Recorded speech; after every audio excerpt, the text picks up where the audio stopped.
So you know what I think those classic sales machine people are doing, because Gartner said it. They're developing a 66 touch point cadence / sequence. Let's go get them. What they didn't hear there was it takes 66 touches because the customer is bunkered down. They're hiding in a castle. They're hiding in a storm shelter, whatever the case may be. They're saying, I hope they don't find me here. And instead, and yet, if you are relevant, they open that storm shelter and say, I really do have some needs. Can you help me? You're listening to the Sales Today podcast, and I'm your host, Fred Copestake. On this podcast, we explore how sales professionals can develop a modern approach to winning business, the application of virtual selling techniques, how to create meaningful business relationships, and much more. Why not take our free collaborative selling scorecard to see how your sales approach suits today's environment? You'll find a link in the show notes. And welcome to this episode of the Sales Today podcast, where I'm delighted to be joined by Dr. Howard Dover, who is clinical professor at University of Texas at Dallas. He's founded and is director of the Sales Institute.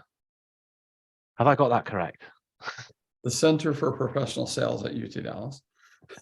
I'm concentrating so hard on getting this right. I have it open in front of me, and I'm just thinking, there's the clinical professor, there's the founder, there's the director, you've formed the institute, and you're also author of best-selling book, Sales Innovation Paradox. Yes. So actually, my question was going to be, what's the Sales Innovation Paradox? But really it should be, where'd you get the time? How'd you get to do all this stuff? I don't have time. Don't sleep and drink lots of coffee. Is that the secret? I actually don't drink any coffee either, so that's its own little mystery. But I think at the end of the day, I see work to be done, right? So there's work to be done. There's things that I've met great people. I've met great leaders. I've met great sales minds. We create great salespeople at UT Dallas, and then I watch and see that I send these students out into the world, and they have a very, very different experience. Some of them have phenomenal leadership and an amazing experience. Some of them have a horrible experience, and this allowed me to for over a decade to say, well, wait a minute, what's the difference? What's going on out there? Why is it going on?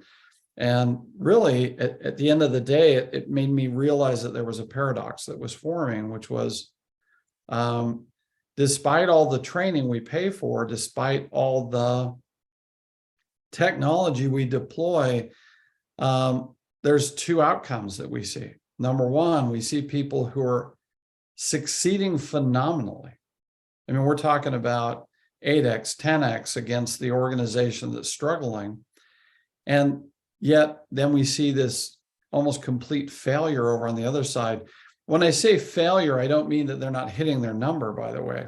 I'm saying that each period of time, they're dropping off in efficacy, and they're having to do more and more to achieve the same results, which is then driving everybody into this very, very ugly downward cycle of hiring more, pushing more, trying to do more, and yet we're not getting ahead, we're getting behind.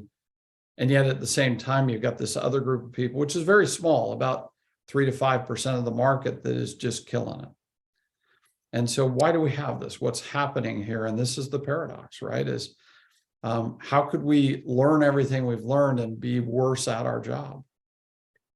Interesting. So from what I've heard there is that the perspective that you can take on this is that you know the people are going out there. You're saying, look, they're all very competent, they're all very able, they should all do well, except some are going massively well and some just aren't because of some reason. And it's not necessarily to do with the person. Is that correct? Yeah, well, I think if I'm starting out new, it's definitely not going to be part of the person. But as I get up into leadership, as I get higher up, I think we've got some people maybe stuck in the, hey, this is how I did it, and therefore this is how we'll do it.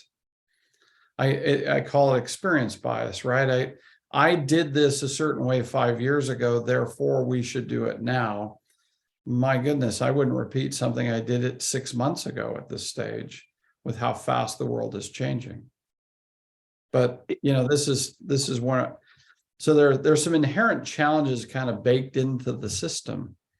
So we find ourselves in very differentiated spaces and dichotomous spaces where we have winners and losers, and the losers still appear to be winning, but in the process, they're destroying white space, they're destroying hopes and dreams of people, and it's really inefficient. Or it's, once again, we have a dichotomy, right? We have some of these people who have completely figured it out, and they're doing phenomenally, and life is amazing. So how do we live in a tale of two cities, right? We're in a two-city world, and so really then it becomes, gee, where if I land in what I call a classic sales machine company, I can expect a dwindling performance record and eventually have all types of negative consequences that will come my way. Either I'm going to have to work more, I'm going to have to dial more, or I'm going to get fired. All because we haven't moved to the modern way in which the buyer buys and how to harness the technology in the moment. So just concentrating on that worst case scenario, this downward spiral, which this is where people are getting more stressed, isn't it? I mean, there's that shocking report that came out end of last year, 2022 mental health in sales report. 60% of salespeople are saying that they're struggling, I think is the correct term, with mental health. Is that kind of connected to what you're saying there with that bad side of sales, if you like? I think there's that's a big nut to crack, and I know there's a colleague of mine, Bruno, up in Montreal. We're in the early stages of saying, is that based off of pressure, or there's also some elements of, as we deploy technology, but we don't change our strategy, that we wonder, we're curious if that's also causing some mental health issues. We don't know what the capacity of the human mind is. So I don't want to jump to a conclusion to correlate there, because I think it could be on both sides of the fence. We just don't know yet. Okay. But I think, listen, the environment we just came out of, COVID, is pretty rigid for almost anyone. And then at least here in the U.S., I mean, we're seeing the results of the over-rotation on hiring that occurred in the post-pandemic. We had in the US, we had a K-shaped recovery, then we had a full-blown recovery. Well, in sales, we doubled back down on hiring more salespeople right out of the recession to an unsustainable level that we had before the pandemic began. So we were on a trajectory that made zero sense in the marketplace, that we were hiring more people than we needed to. We dipped down and we let go 10% of the overall sales staff was actually laid off, that we could see on LinkedIn. It was probably bigger, but LinkedIn showed a 10% blip in reduction of sales force during the pandemic. But then we came roaring back. I mean, we went back to this astronomical hiring spree that was occurring pre-pandemic as we came out of our lockdowns. And so now we're in this panic phase. If you've ever studied economic trend lines, usually we have manias that are occurring before we have a crisis. And so we get a mania, then we get a shock to the system, and then we get a panic. And so we were in the mania phase, at least in the US market, leading up to and coming out of the pandemic. Then we hit this, and I'm going to call the shock being the Fed move. So if you look at the Federal Reserve, finally, there's a lot of reasons why it's happening. I'm an economist by trade, so I try to look at the economics of things, and Probably the real economists would tell me that I'm as wrong as they are half the time. So that's okay. As long as you're right 50%, and as an economist, you got the one hand, right? On the one hand, then you got the other hand to cover yourself. So, I wish think I'd claimed that when I was at university and got marked down in economics. So we had a really blowout time in the US around fiscal stimulus and monetary stimulus to try to juice the economy back up as we were in the pandemic recession that occurred. And then as we're coming out, we overheated the economy. So the only really thing, by the way, the federal government in the US continues to spend like a drunken sailor. So, it's just the nature of who we have. And there's two political groups here. We're in the spending group that loves to spend. And so the only thing we can do is the Fed is pulling back the interest rates. They're pushing that, they're pulling back some of the monetary easing that they put out by printing dollars. And they're also marching up the interest rate simultaneously. This is struggling a lot of different things. It's strangleholding a lot of companies, and the tech sector is the first. In Q4 of last year, Q1 of this year, we see a major retraction. So, lots of people are saying we're waiting. Are we going to get into a recession? I think it's better to state we're in a sector-based recession today. There are certain sectors of the U.S. economy that are in full-blown recession, and that includes the tech sector. But part of that is that the bubble's popped. The bubble popped. And the VC bubble is one of the bubbles that actually popped. We've had a fall off in venture capital funding, which funded a majority of the run-up in the tech sector over the last 3 to 5 years. I'll give my friend Jocko from Winning by Design. He wrote a report in December that really described this well and showed the fall off. In late 2022, a VC capital funding dropping, I think it was 80 to 90% from the previous quarters. Wall Street Journal reported yesterday that VC capital is the raising of the funds in the VC space is the lowest in almost a decade. I think it was maybe 13 years, but I don't have the exact number. So we're in a sector-based recession right now. And so now we're beginning to see the layoffs occur in sales and across the tech sector. And so when you look at the SaaS-based economy is based off numbers of seats sold or number of seats renewed. And if you've got a tech sector meltdown where almost everybody in the tech sector, number one, if you're in the startup space, you can't get funding because there's no venture capital.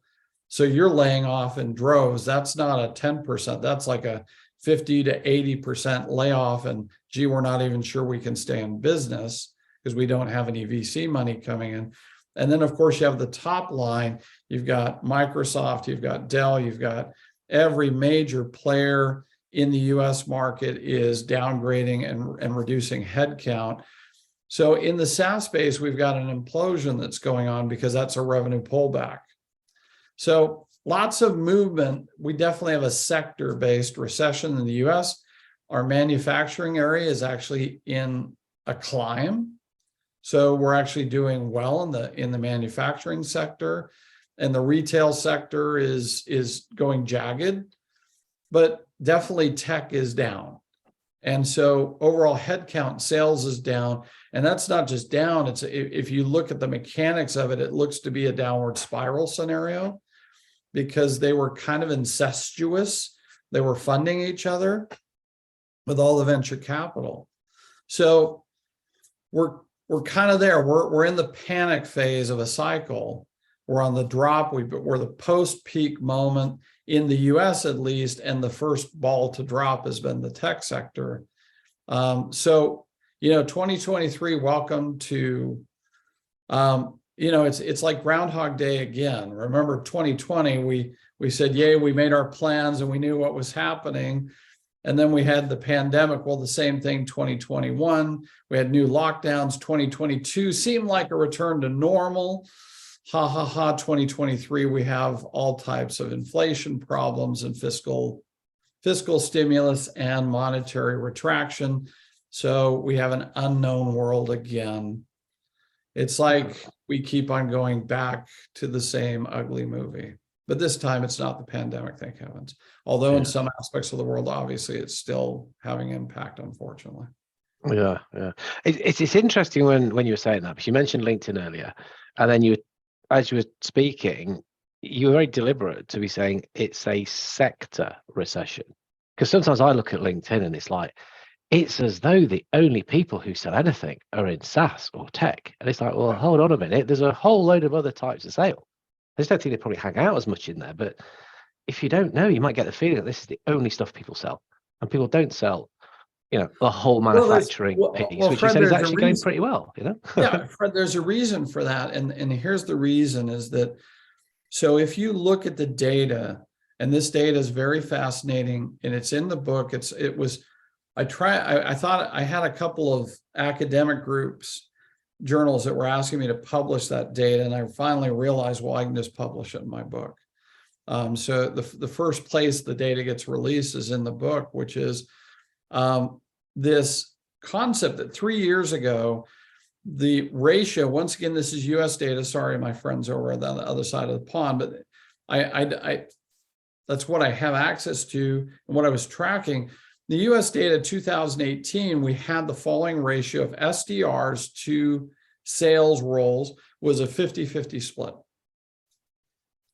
2021, coming out of the pandemic, the split was 65% SDRs, 35% sales roles.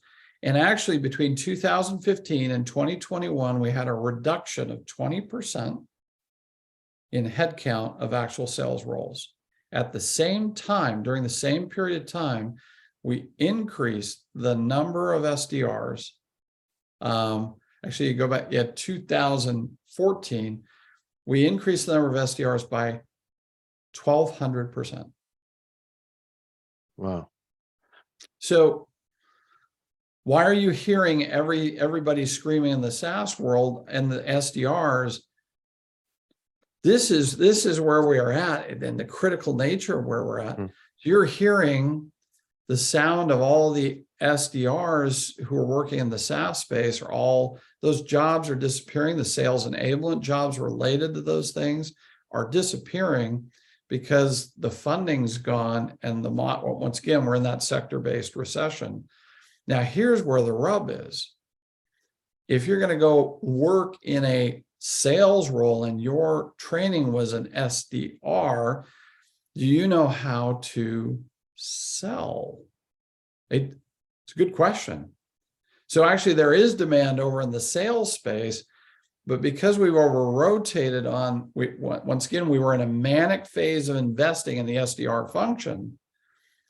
Now we come into this moment which the bubble pops and we've got problems in this sector. I think you could go depression, not recession, in the tech sector if you look at it in aggregate, especially in the startup space. And yet these people are coming off and saying, well, the job is to go get an appointment. And over here, and we've got the manufacturing sector, they're like, no, the job is to manage an account and close a deal.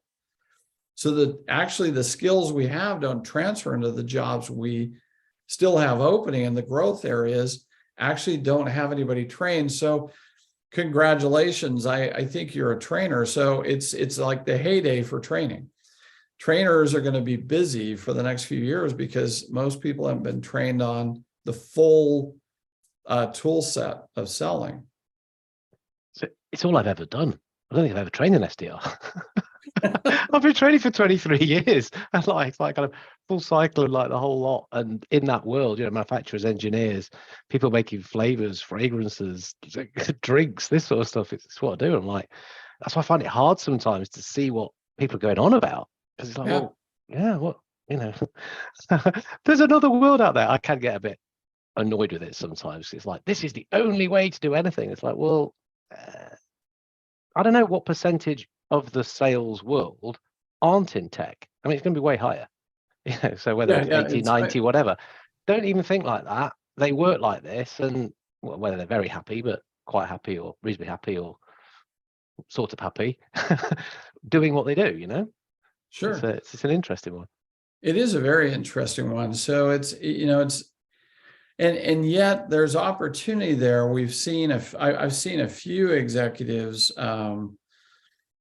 Ryan Bott, for one, actually made a successful transition from the tech sector as a corporate leader and moved over into kind of a mature market in the food services market, and led the digital transformation over at Sodexo, which is a global company, using similar techniques from the tech space.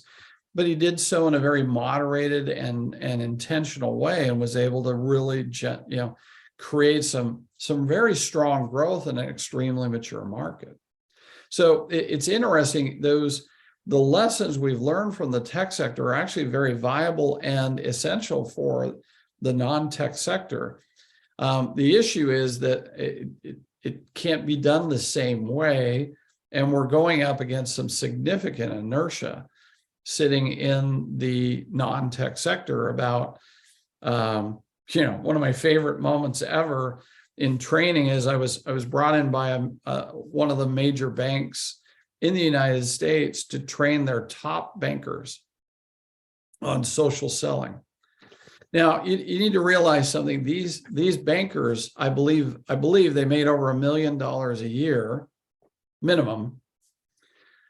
And I was brought in because I had a PhD after my name, because the bosses were saying, we've tried to talk to them about changing, so we're going to bring you in and we need you to tell them to change. And I walk in there and I was like, if ever I saw body language that said, why are you here? You're wasting my time. And they had their arms folded and they're disgust on their face. And they're like, well, the sooner you shut up, the sooner we talked about something real.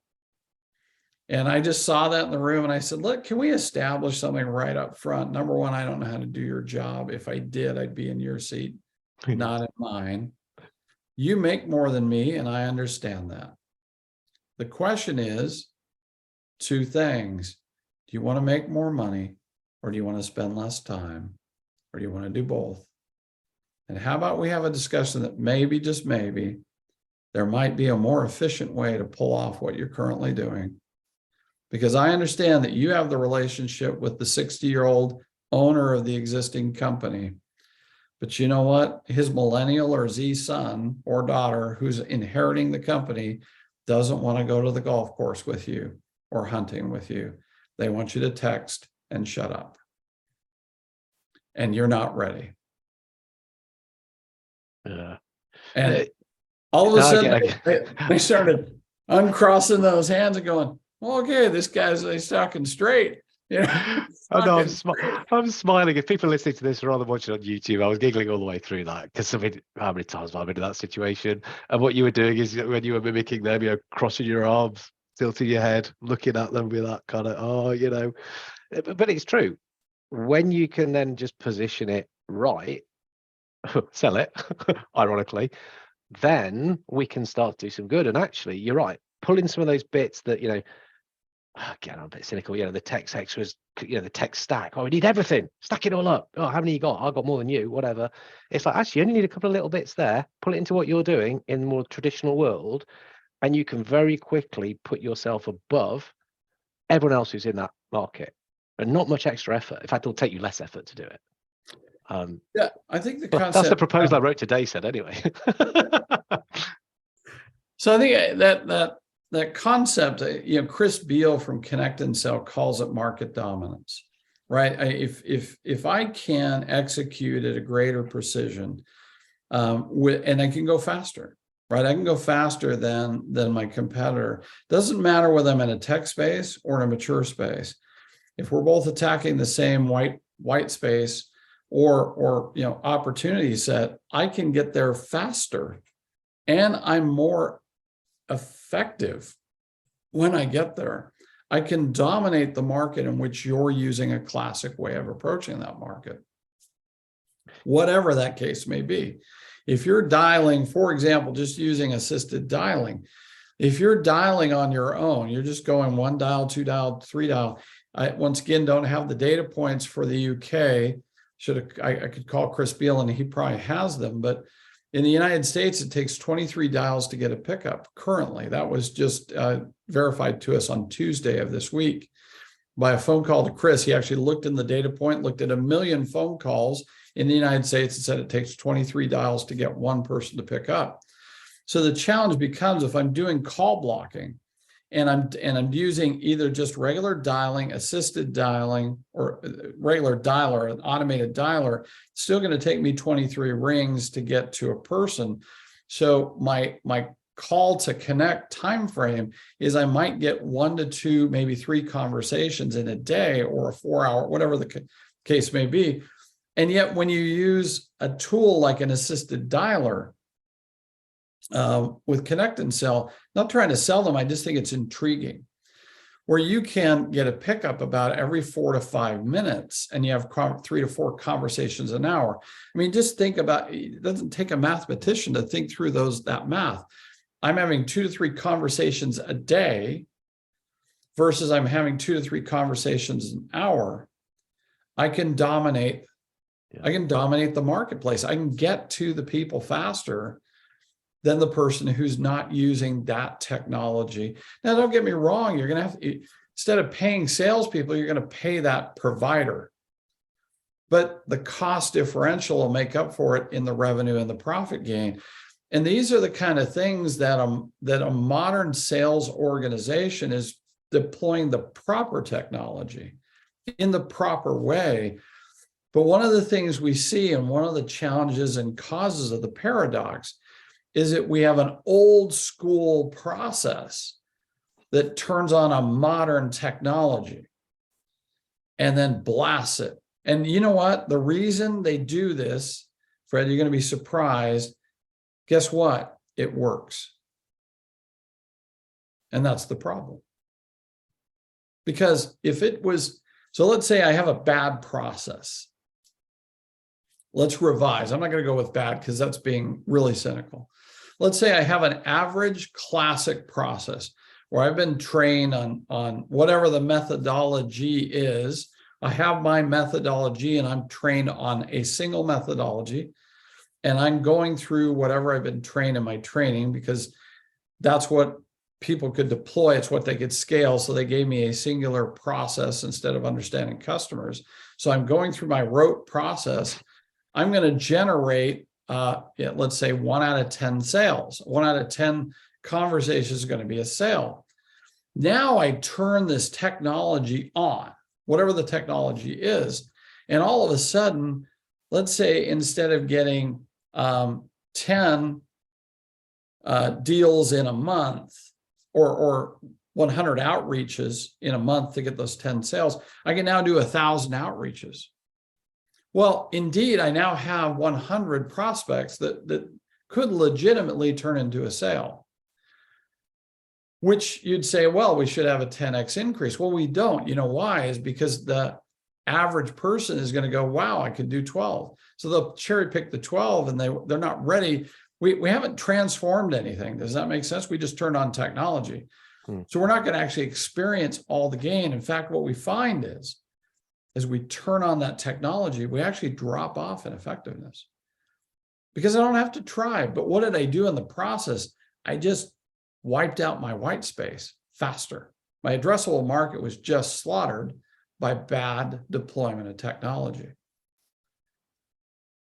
That's where our problem lies. And by the way, guess what? When I go back to them, when I finally get time to go back to them, I've already destroyed that white space. Whereas before, if I just left them alone and got them in the time sequence. Now, the difference is the world-class companies, the modern Inc. says, wait a minute, no, we need to work on how to be effective. And then we're going to turn on technology. We're to keep measuring the efficacy, the effectiveness of that, of our motion.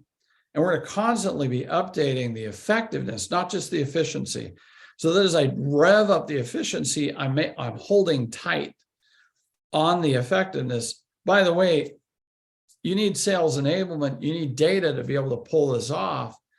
You treat the thing like a machine. You understand where the customer is moving. You meet the customer in the moment. You don't have rigid training modularization.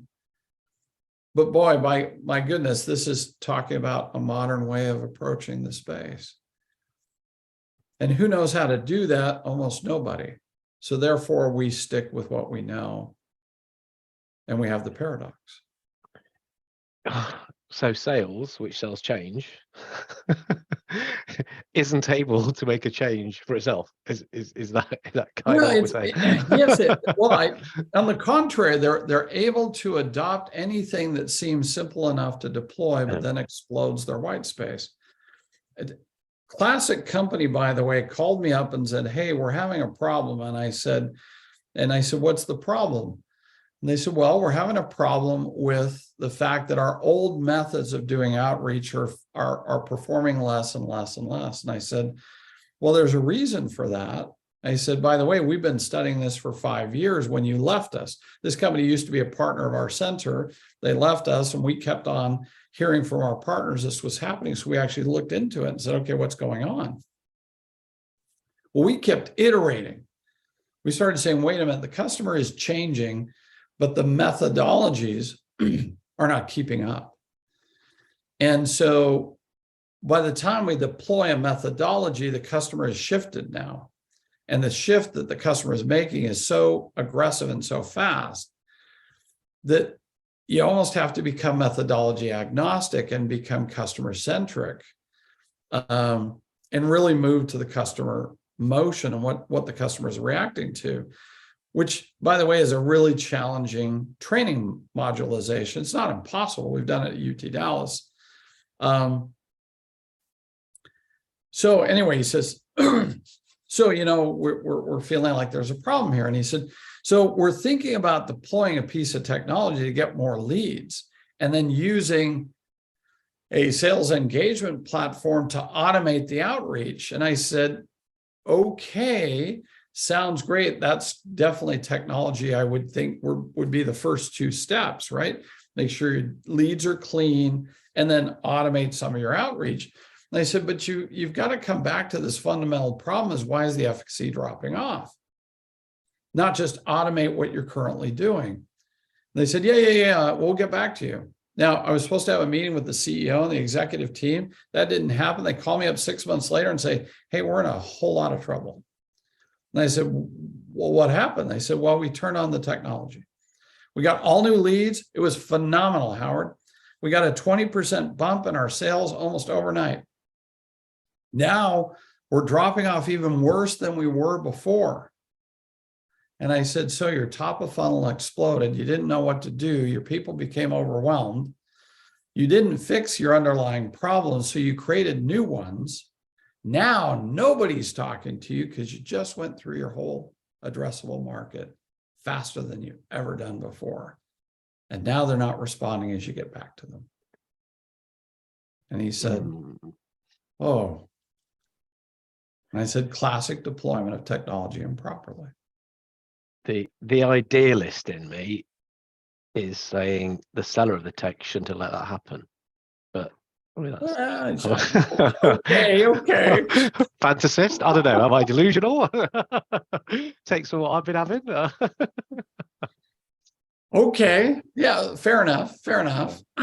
Or I don't think it's the tech that was wrong here. Fair enough. Okay. I think at the end of the day, the ability of sales engagement platforms can do one of 2 things. It can develop sequencing, and it can augment the salesperson's ability to keep track of everything that they're doing. So that's the positive upside of a sales engagement platform. I sent Fred an email. He's responded. I haven't recognized that. It can trigger me and give me, it can assist me in understanding what's going on with my outreach. However, what I think a lot of people do is they don't augment the salesperson, they replace with automation. They create a drip sequence.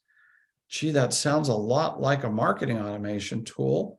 Didn't we have that for years? Marketo and Eloqua have been around for years, And gee, if marketing was what we were doing, wait a minute, we could just pay marketing more to run more drip sequences over in our marketing automation tool.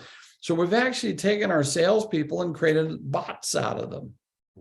We botted the salespeople. And here's the weird thing, Fred.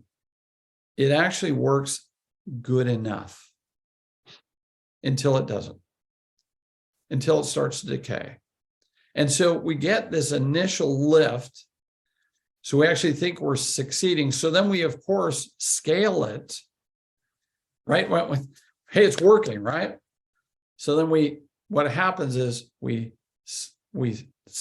try it out and we feel like we've nailed it. So then we scale it, but then we fail it. And that just kills it. And we're like, wait a minute, what happened? What happened? So it gives us this false sense, because we've automated, we do get an efficiency bump. But what we're failing to recognize is we're actually losing that efficacy game. But not the best companies in the world. The best companies in the world are going, no, we're going to watch that. The Microsoft story is phenomenal. Southwest Airlines just went, it's a US Airlines, went into their headquarters. I mean, this is an indication of somebody who's rocking it. I said, hey, we'd really like to work with you. It's one of the best companies to work for in the United States. And we said, how many salespeople do you need to hire in the next year? And they said, we need about 3. Now they have about 300 salespeople, 100 in the area that we would work with. And I said, you're going to need 3? And they said, yeah, we think we're going to need 3 because we're going to promote 2 and we think we're going to expand maybe 1 new position. Wow. Now, that's a world-class sales organization, isn't it? What does that tell us about in the next year? How many are they going to retain? Pretty much everybody. And they're still growing their sales because they're constantly automating and they're constantly, this was the craziest thing I've ever seen. I need to go back and interview them more for my institute, not for the center. My center is working with them from a talent perspective, but my institute is always trying to uncover these companies that are blowing it open. They had an analytics, a data analytics department that was right next to their sales department that was constantly looking at all of their deal flow and gathering intelligence.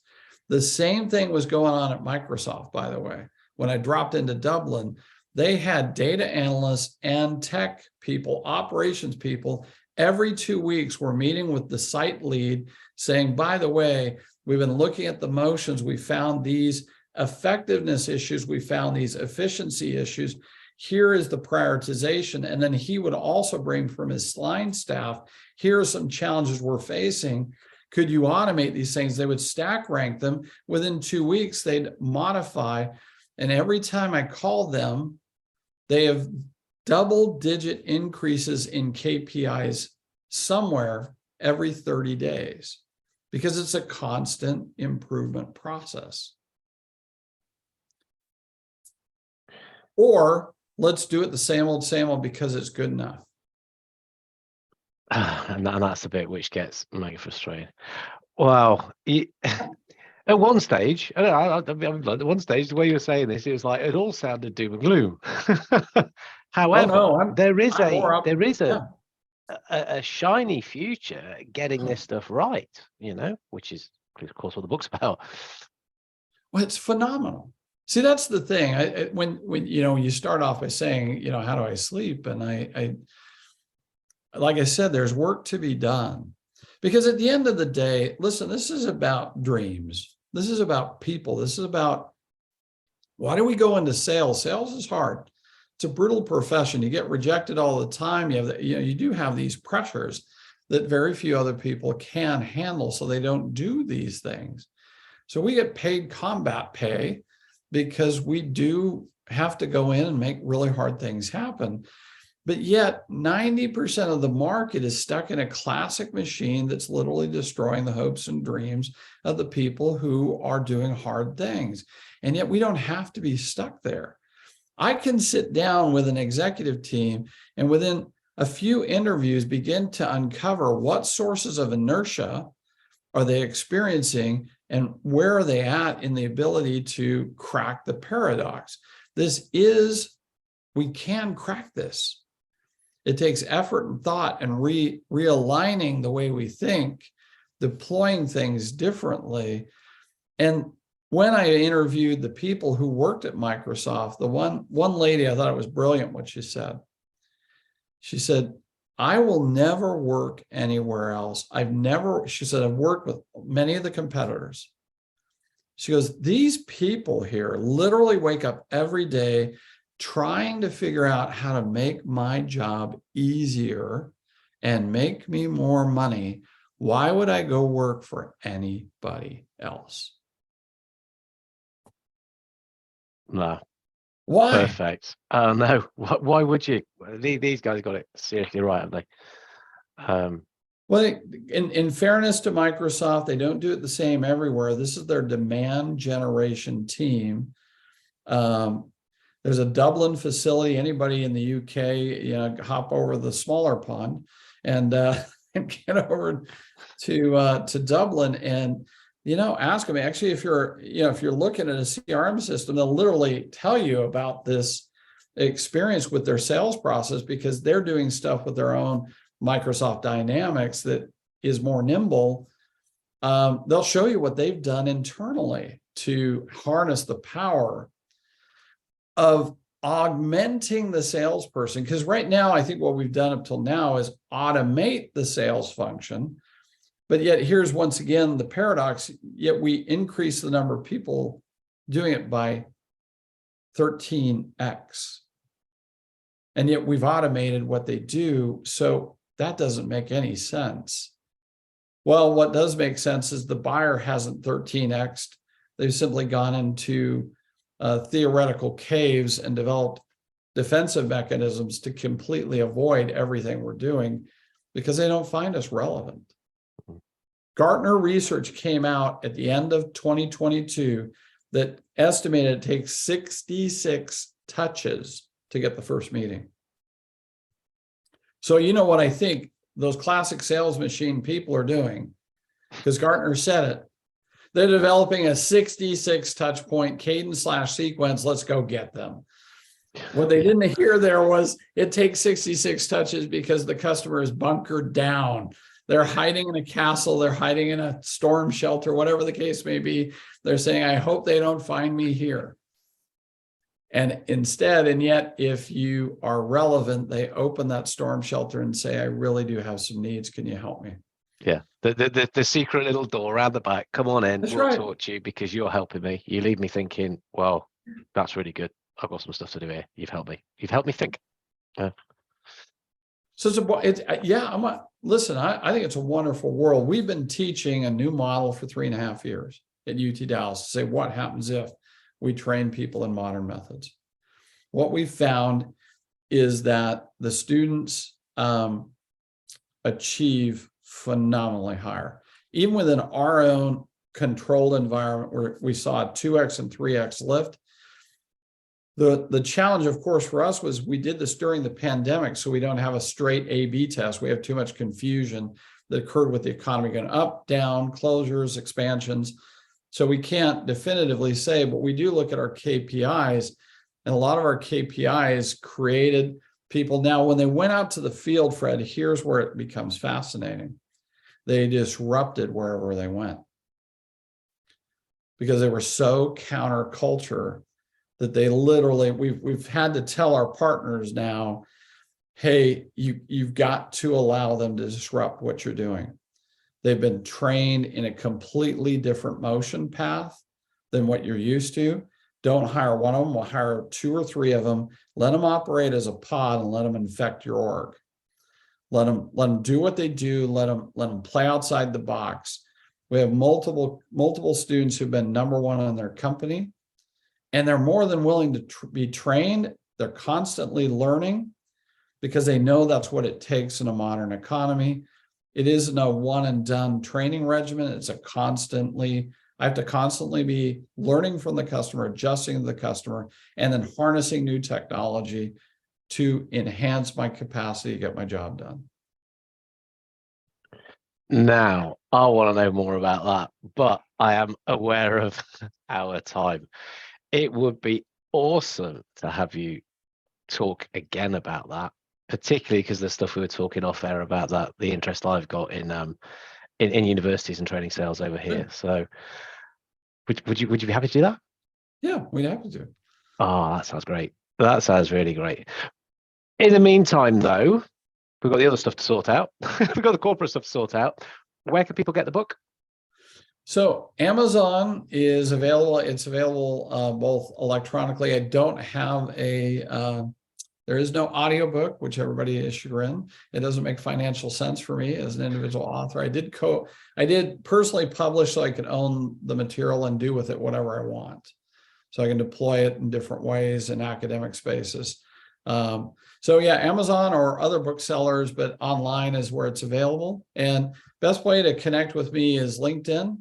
If you'd like to have a chat and just to talk about where you're at as a company, for those executives out there, it's a matter of sitting down and kind of just looking at where you stand. It's a journey, but it's a journey worth taking, and it's a journey worth diagnosing about where you're at and where you could be, because it doesn't have to be hard. We do have technology that makes it easier and better. And for those employees that just simply aren't going to leave, because it's the best place to work. Brilliant. I will drop links to both of those into the show notes. But seriously, thank you so much for taking time to come along and talk about it. You know, there is a good future there. There's definitely a good future there. So it's great. It's great to hear your thoughts on it. You bet. Thanks for having me, friend. Thank you for listening to the Sales Today podcast with me, your host, Fred Copestake. I hope you've enjoyed what you heard today. If you did, please get in touch and hit subscribe. And remember, you can take the collaborative selling scorecard for free to check out how your sales approach works in today's environment. You'll find it in the show notes.